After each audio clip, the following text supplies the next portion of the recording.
Hello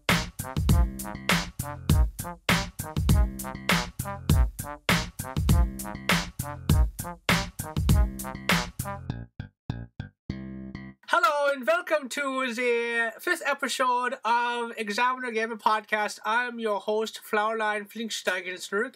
I am joined, of course, as always, by Lauren. I'm not doing an accent. And I am Tristan Frizzaltis. Okay, that's enough of that. All right. So, yes, welcome to welcome to the 5th episode of Examiner Gaming Podcast. I'm your host, always, Tristan. I'm joined by Lauren, etc., etc. So, let's just jump into video games because I have a lot on my plate. I have been blessed by the review bug. I've been getting codes up the bing bang, up the wazoo, and I've also got like a lot of things I've been waiting on from Gamefly. So, this round will be very heavy on my voice, and Lauren being he doesn't care about what I have to say. Lauren will be in the background saying, Still playing Dragon Age, guys. Yeah. Got a flower Do you want to hear crown, more it's about awesome. that? I didn't think so. You want to hear about the new stuff. Everyone loves Dragon Age. All right. So last time we had this thing, which has been a while, we've been delayed. I had a couple of things I was teasing about for reviews, and now I can talk about them. The two big ones I was referring to was Codename Steam, courtesy of Nintendo, and of course Final Fantasy Type 0 HD, courtesy of Square Enix. Probably the two biggest games I've ever gotten. So yeah, I already talked about Codename Steam pretty much. It's the exact same thing. Remember that thing I told you where in the demo it's like, man, you can't skip through enemy phase? Yeah. Yeah, you can't do that. But you So can't even do that in the main game. There's Oh. like no fast forwarding through it.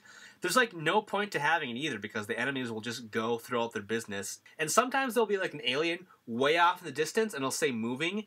You have no idea where they are.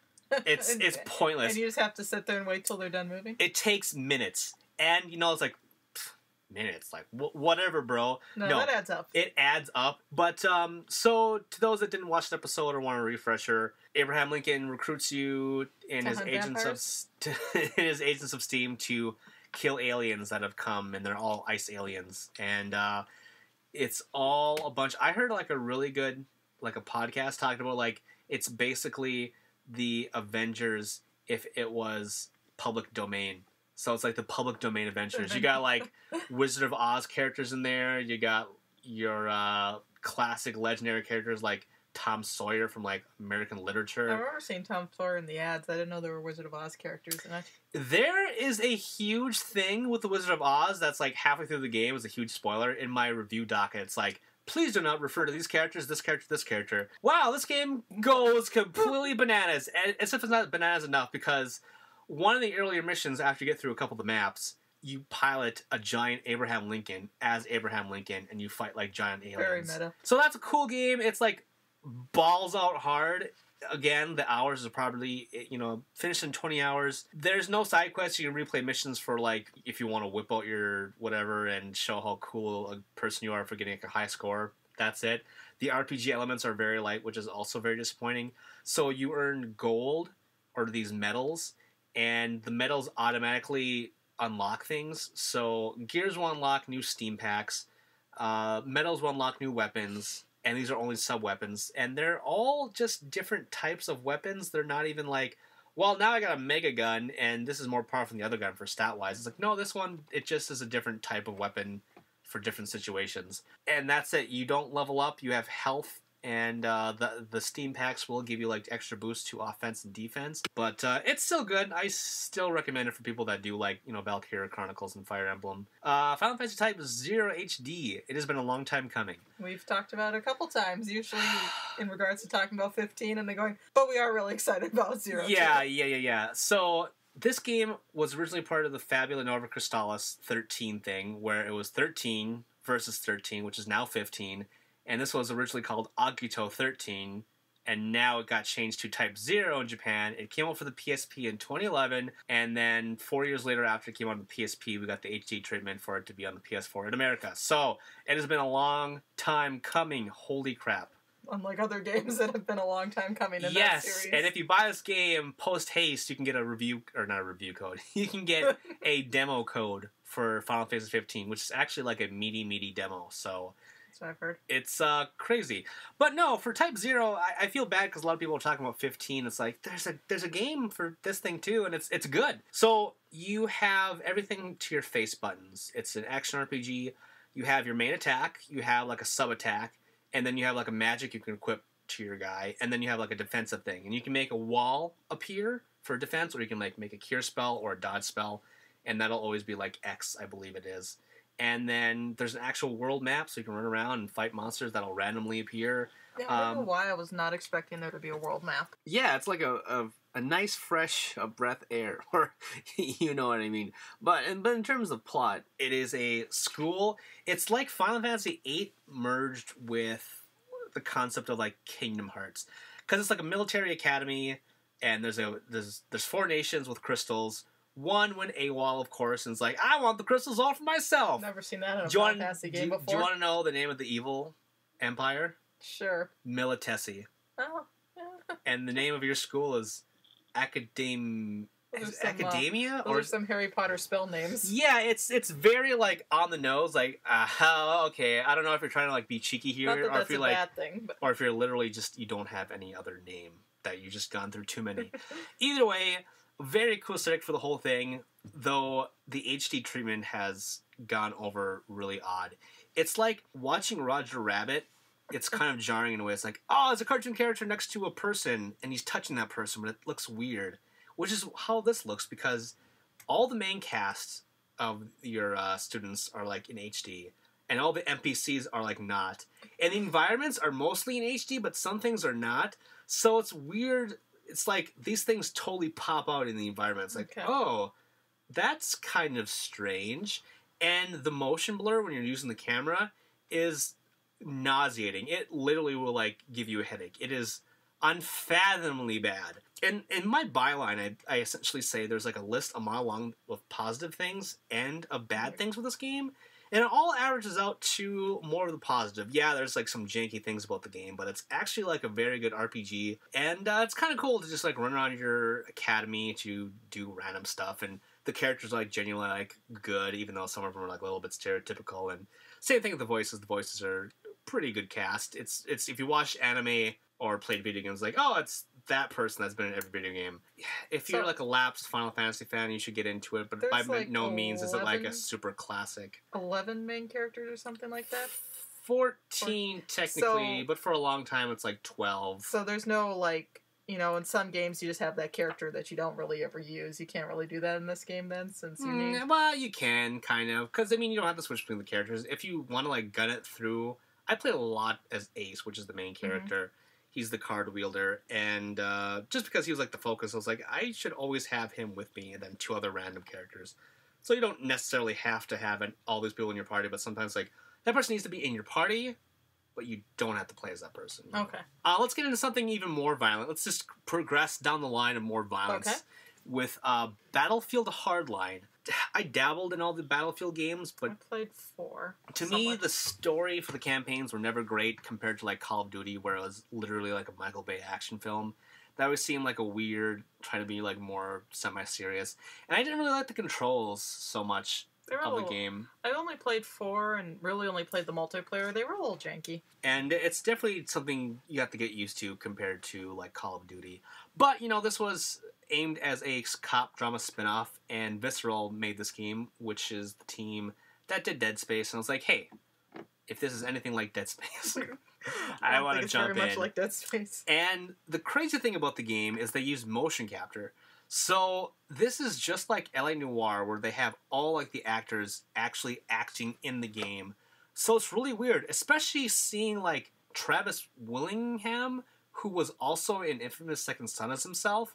So it's like, hey, it's that guy from Infamous Second Son. Like, literally, that's the same character model as he is now in this new one. It's like a weird, uncanny valley that we have to get used to if people keep on doing this for games. And then it kind of, like, got back to me. It's like, I mean, part of the cool things about video games is seeing an artist's rendition of a different type of character.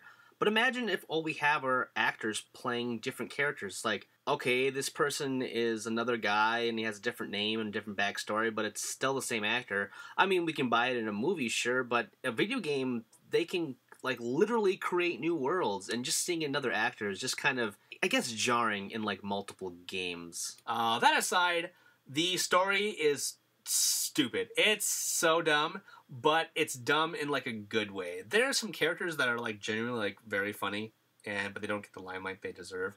But if you can think of any kind of like CSI show mixed with some kind of like Michael Bay type movie mixed together with like less smartly written dialogue and plot points with like a lot of twists that like anybody could see coming, that's what this game is. The redeeming quality of it is the actual gameplay. Like, the gameplay is really good, and I didn't know this going in there, but this is a stealth game.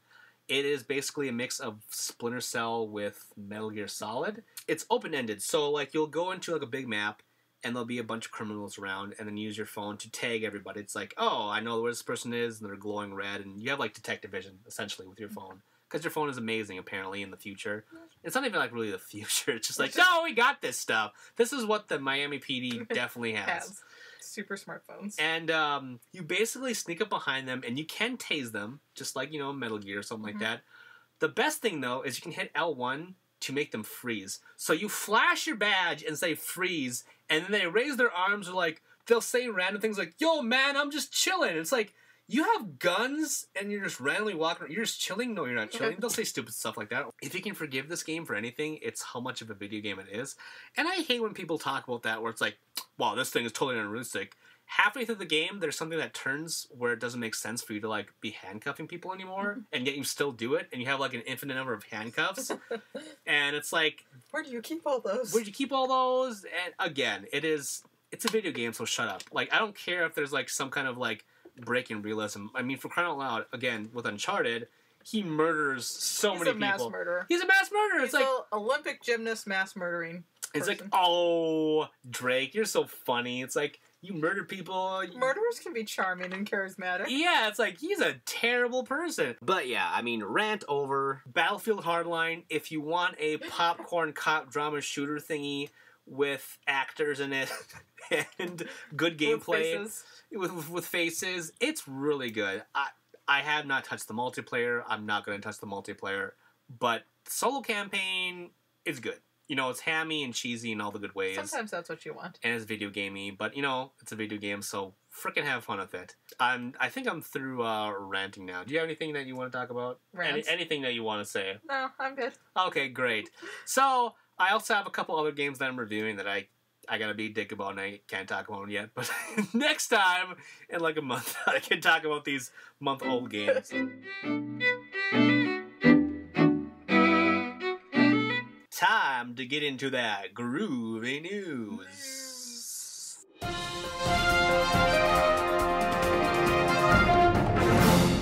Alright, so first off the bat here, we got Kojima, Hideo Kojima, leaving Konami. Who thought would happen? I was actually very surprised because he's basically like running. Metal Gear Solid is like the franchise Konami has. Yeah, I was gonna say like this probably maybe is a bit harsh, but he's about the only good thing Konami's got going for them. That's not harsh at all. Konami knows it, and that's why they keep on having him pump out these games. And he's like, I don't want to do this anymore. He keeps on saying after every single game since like 3. Yeah, this is gonna be the last one, and then there's. It's like, no, we want you to do another one. It's like, no. And then finally he's leaving, so that's great. Now he can go on to do some other crazy project, and maybe, you know, he's probably going to actually make Metal Gear again, but he's not going to call it Metal Gear. It'll be like something else. And, just like Mega Man, this like Keiji Inafune, the Mega Man creator, he's making Mighty Number 9, which is basically Mega Man, but not. It's like but with a Kickstarter. Metal Gear Solid Gear Metal. But yeah, he's going to leave after he works on Metal Gear Solid 5. Which makes me really nervous for what's going to happen to Silent Hills, because I had a lot of hope for that game after the last few Silent Hill games. And he did a great job of like teasing you with not the whole great. The PT trailer, thing, not trailer, playable demo, and I had a lot of hope for that. Like maybe Silent Hill could be scary again, and not everyone just trying to copy 2 with he has amnesia and doesn't really remember what happened. You're the bad guy, and you don't even know it. And just. It's really strayed away from the subtle form of horror to let's see how hard we can hit you over the head with what's going on. Also, I love Metal Gear so much. One of my favorite series. This is pretty fun. I haven't played it as much as you, but I've played all of them, I think. You know, he does have some editing problems where... My God. I remember maybe they can make another good one. When I beat 2 the first time, it must have taken like 3 hours for the cutscene and all the talking and everything to be over. And that was the first time I'd ever experienced that.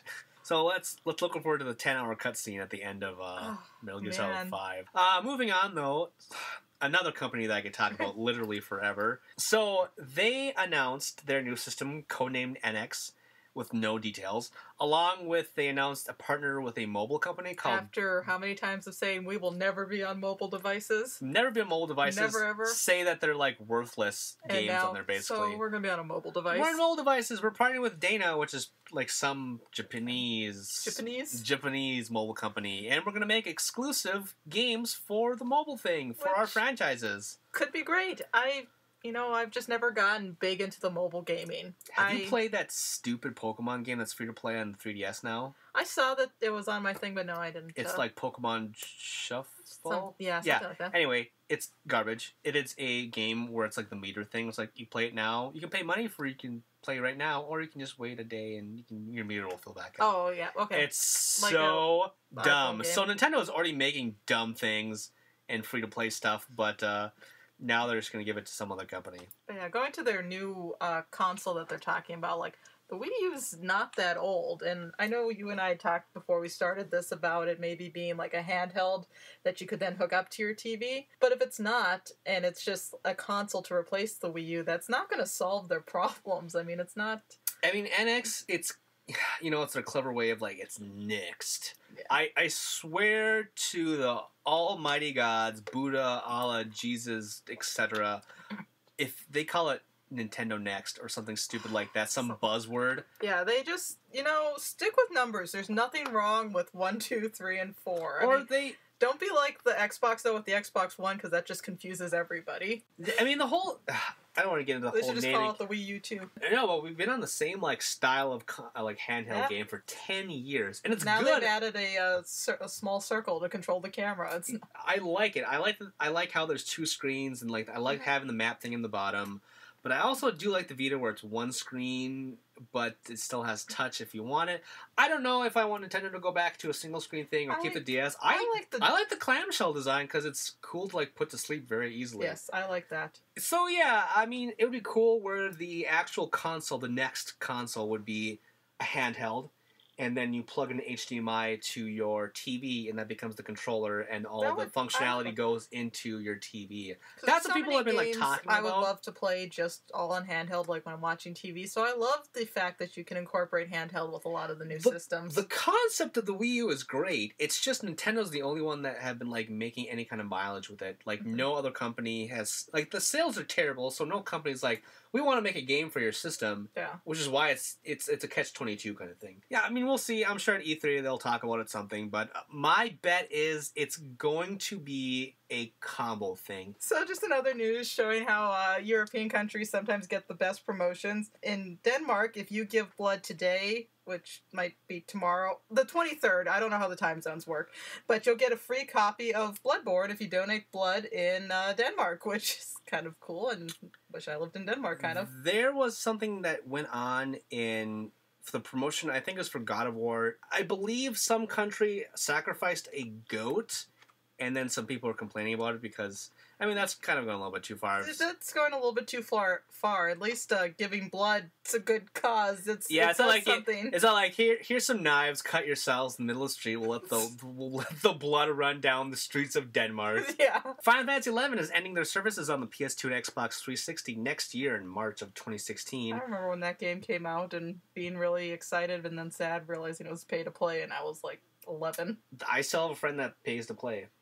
And he still plays it, and he is nowhere near the finish line. He's trying to finish the story, but playing it by yourself is really hard. So, yeah, it's, I can't believe it's ending. I thought that game would go for a long time, because actually it's very profitable for Sony, or for, not Sony, for Square Enix.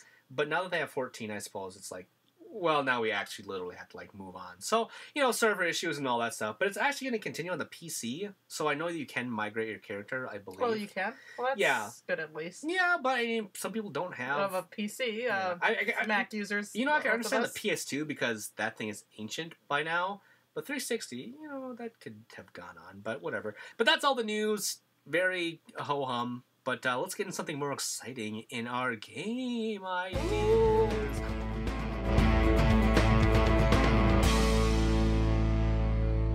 Hey everybody, it's your host of the most, it's Tristan. Are you liking the show so far? I really hope you are. I can't stress this enough, I really want to hear feedback. So drop me a line on YouTube or on my Examiner page, anywhere you feel like it. Let me know what you like about the show, what you don't like, what you want to see added. And of course, if you want to support me, you can always subscribe to the YouTube channel, as well as follow my writing on Examiner.com. That's EXAMINER, Examiner.com. It's the place to go for everything you want to know. Check it out. Now, back to the show.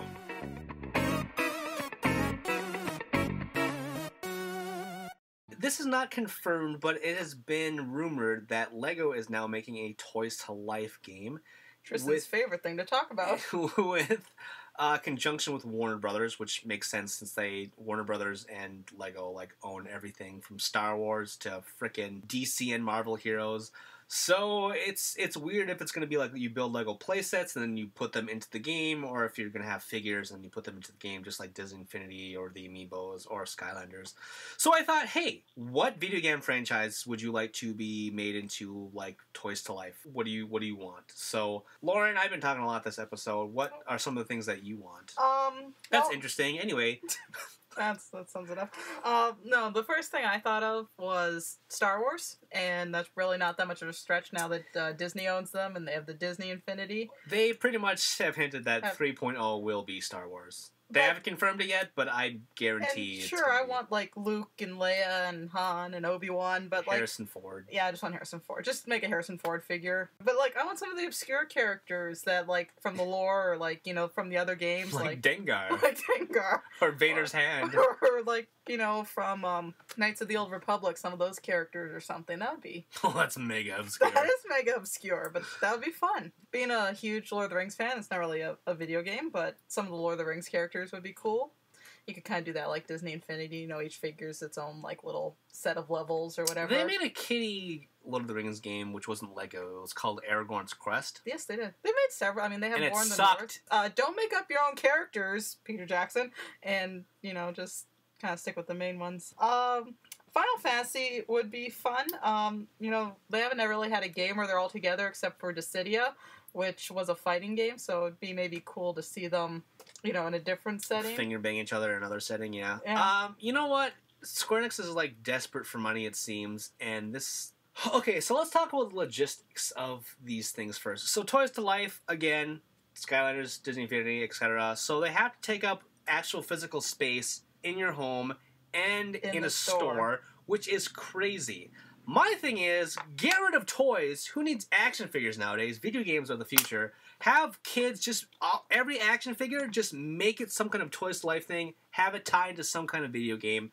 That way it frees up space. Or you know what? One of my ideas is incorporate, instead of buying DLC from the store, which you can do still, whatever, sell some kind of tchotchke with it. Like Call of Duty, it's here's some kind of tank, or here's a soldier, and if you buy this figure, you get that DLC. So you actually get something physical, instead of having well, I paid $15 for this 4-pack of maps, and now this next Call of Duty is out. Now these things are irrelevant to me, and I have nothing to show for it really.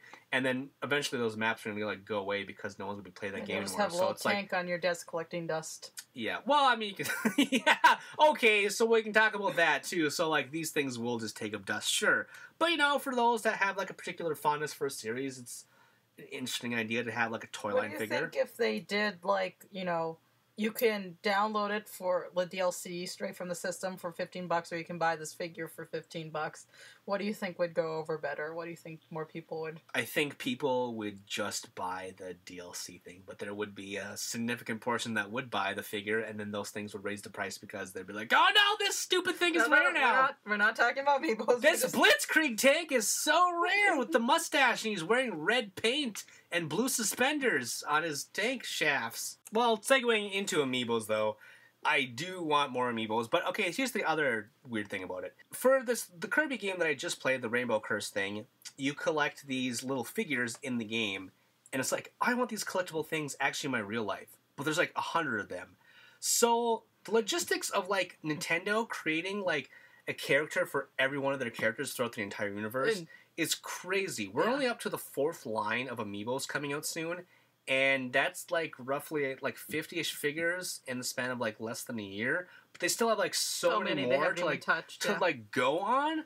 It's just a crazy amount, and it's like, okay, if someone's collecting all of these, that is going to take a huge amount of space. And I mean, for me, I'm just going to collect the ones that I want specifically, Same. unless they're like, oh, if you get this one, you have like a special bonus thing. The Amiibo is exactly like a DLC thing, where it's like you buy this thing and unlocks a costume, whereas the other two games are specifically for like a game. They actually have some kind of functionality in the game as the figure turned into like a video game. So my tangent for Amiibos and their DLC, anyone who's been listening knows I'm kind of excited for the Xenoblade Chronicles for the 3DS.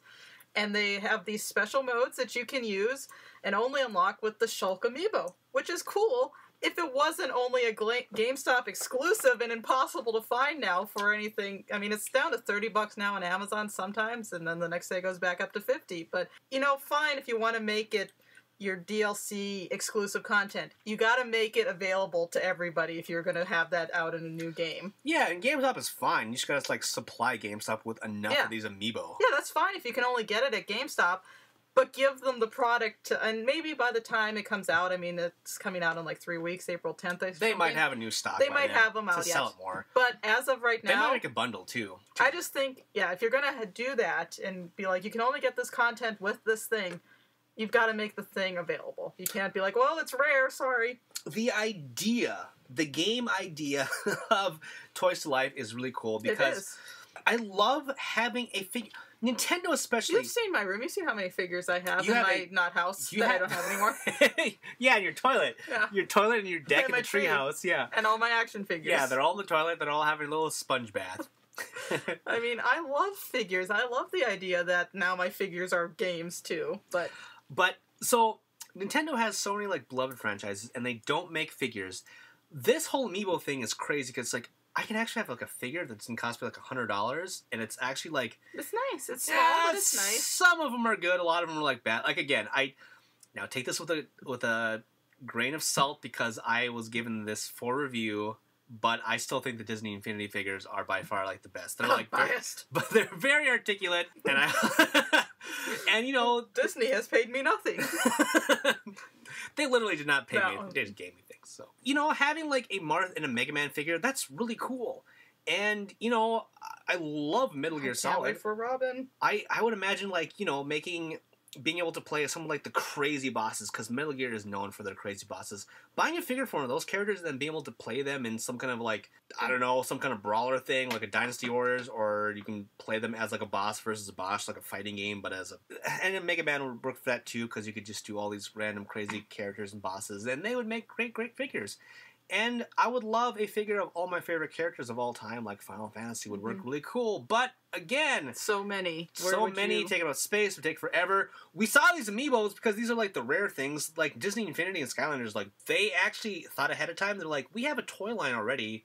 We're gonna do that. Nintendo did not have like a really articulate like toy company to like. You do could this find for. like some random trinkety things in stores, but. That was... Yeah, and so the same thing with, like, Final Fantasy. They do have companies that already make their figures, so they might be able to, like, crank out more figures, but it might be, like, a rarity thing, too. And it's just the store space.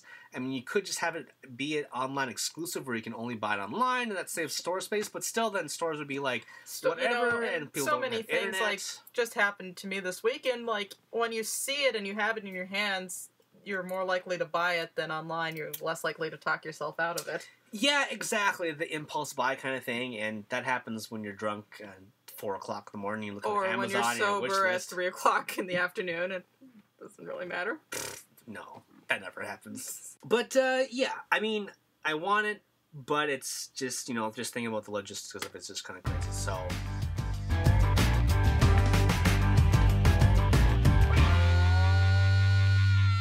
It's a very dire week this time on Extra Life. Yeah. It's very dire because my soul has just leapt through my body. The trailer for Pixels has come out.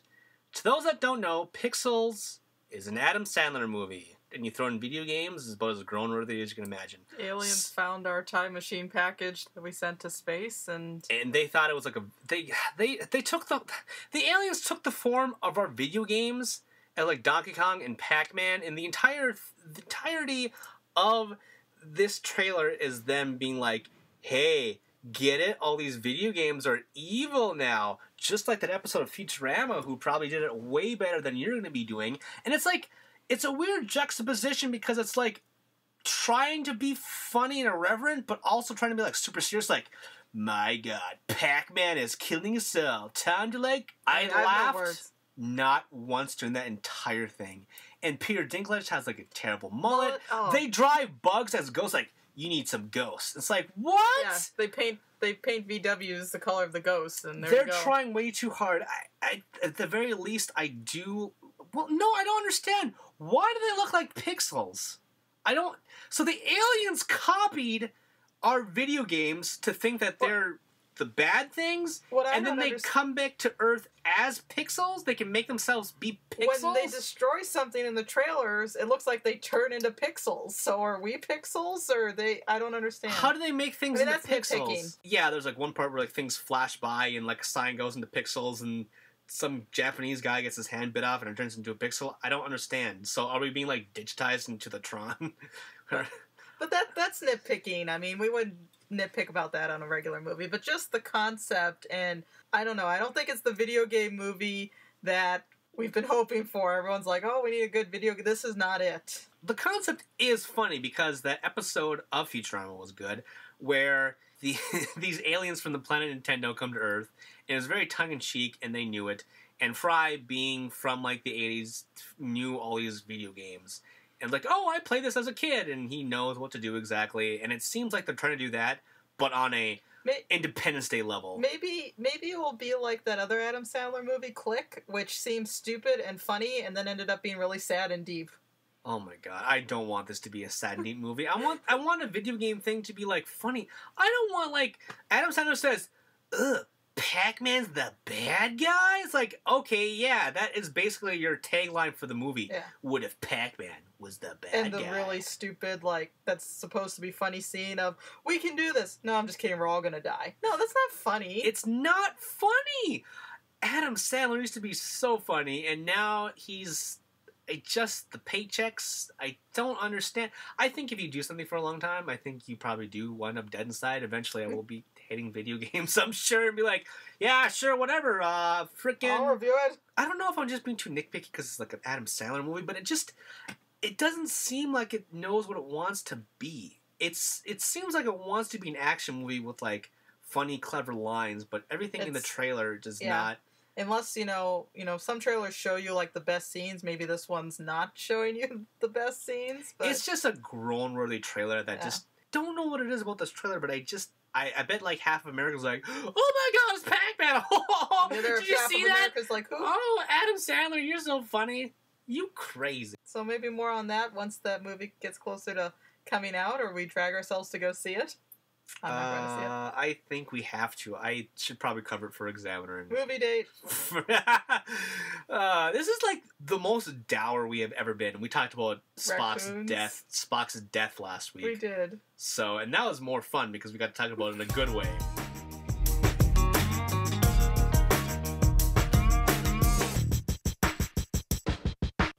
And that wraps it up for another episode of the Examiner Gamer Podcast. 5 episodes, and we're already... we're already 5 episodes down. Yes, 5 episodes down and 120 to go. My goal is 125 episodes in a movie. That's how it goes, right? That is how it goes. But in yeah, Season 1. We covered a lot of stuff today. I think I'm more preambled with the fact that I've been playing a lot of recent games, and I love talking about it, but there's so much you can cover, and I'm just kind of worried about a lot of stuff in the news, and it's just very frustrating. A lot of frustrating things in this episode. This episode should be called, like, Frustrating Things. Yeah, that's a clever name. Bloodbane works out his frustrations. Yes. Also, Lauren needs a new house. Donate, buy the exclusive episodes, because there's some offensive, crazy bits on this rendition of the bloopers. Yeah, way to go, Tristan. Yeah, I don't know. I'm feeling crazy today. You know us. Okay, so tell us what's wrong with this episode. Ship us out to space. You know, maybe we're the Adam Sandler of your life, so we're sorry about that. If that's true, then we'll probably kill ourselves, so don't tell us that. Anyway, donate, love us, go to Examiner, check out my reviews, etc. Go find Lauren in her toilet. And we'll see you next time, DeWalt. Bye. Boom, ba-jack, boom, boom, ba-jack, boom, ba-jack, boom, boom, ba-jack, boom, ba-jack, boom, boom, ba-jack, boom, ba-jack, boom, boom, subscribe, boom, ba-jack, boom, boom, ba-jack, boom, ba-jack, boom, boom, ba-jack, boom, ba-jack, boom, boom, ba-jack, boom, ba-jack, boom, boom, subscribe.